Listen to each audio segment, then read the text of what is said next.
Hi there, Blaze Coyle reporting from the Chelsea International Film Festival. I'm here on the red carpet interviewing people on behalf of the International Foundation for Women Artists.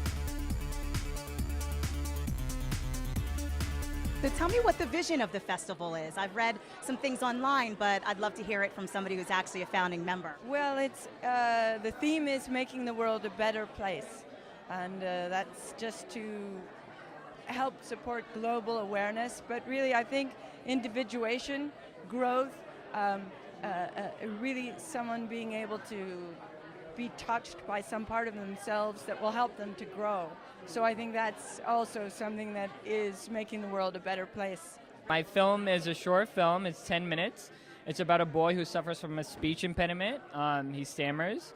It's basically about him dealing with adversities that has to deal with the disorder.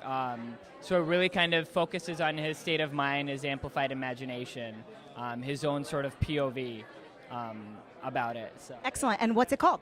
A Boy Called Boris. Fantastic. And tell us what role you had in the movie. I know that there were many, but kind of give us a bridge version. Right. So I was a writer, director, producer, and the editor for it. It's a short film, so a lot of times you just end up being the jack of all trades. And I enjoyed the process very much so, all of them. How long was the shoot? How many days did it take? The shoot was 3 days. Principal photography lasted for 3 days, Friday, Saturday, Sunday. And it was great. We shot in New York, we shot in Astoria, and then we shot in a high school here in New York. So tell me a little synopsis about the movie. Well, essentially, this guy, he's married, newly married, and there's a baby on the way, and he's unemployed.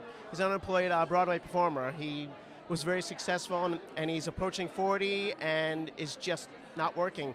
So the parents gift him and his wife a car, an old 1993 Mercury Sable. It's a piece of crap. And he's stuck with the responsibility of parking the car because his wife is working. So essentially, he's not used to it. He doesn't know what the game is, so he just constantly is getting tickets. He's too late, he's getting in fights with people, so he eventually has to figure out a way to not get parking tickets. And he meets a character named Kevin Wee, who's a car parker aficionado, who basically gives him some tips on how to beat the system. Now, I would love to know how much of this story, since you wrote it too, how much was based on fact? None at all. No. It originally started when I eventually figured out that one of the best things to do is sit in your car and not move it unless you have to. I started to go, well, what the hell should I do with my time? And I write, so I was like, let me write about this. So I just started writing, and the original title was called Car Parkers. And that was kind of launching off point, and then eventually became Tycho Parks the Car, and it's very funny. I'm very proud of it, and I have a couple of great actors here with me tonight. That Emily Dupree, who plays my wife, and David Shee, who plays the guru, Kevin.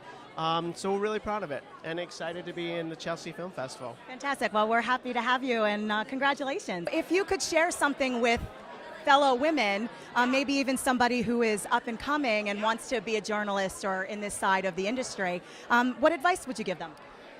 Be yourself. It's so cliche, but it took me a long time to realize that I just had to be myself in front of the camera, and don't compare yourself to other people, because all that you can offer is you, and that's completely unique from what everyone else in the room can offer. So if they're not looking for you, then they're looking for someone else. But don't ever compromise who you are, because in the end, it's going to make you better at your job. My character is the red-haired lady, and I don't speak in the film, but I'm a very important part of the film. It's a man's story of a bout with schizophrenia, and he has a schizophrenic break, and he sees things. But this particular instance seems to be a little different, and what he sees is me, but there's a backstory behind that, and that's what the film kind of explores. What's real, what's not, what's mental illness, and what's clairvoyance. So that's amazing. So if you could offer up a piece of advice to somebody maybe just starting out, if another female in the arts, what piece of advice would you give?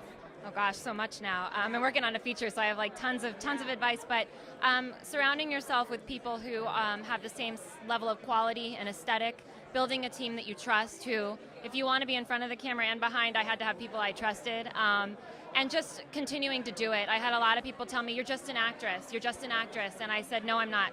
And now I'm here, and I directed a film, and I'm going to keep doing it, and I'm going to keep producing, so just don't let anybody tell you not to do it.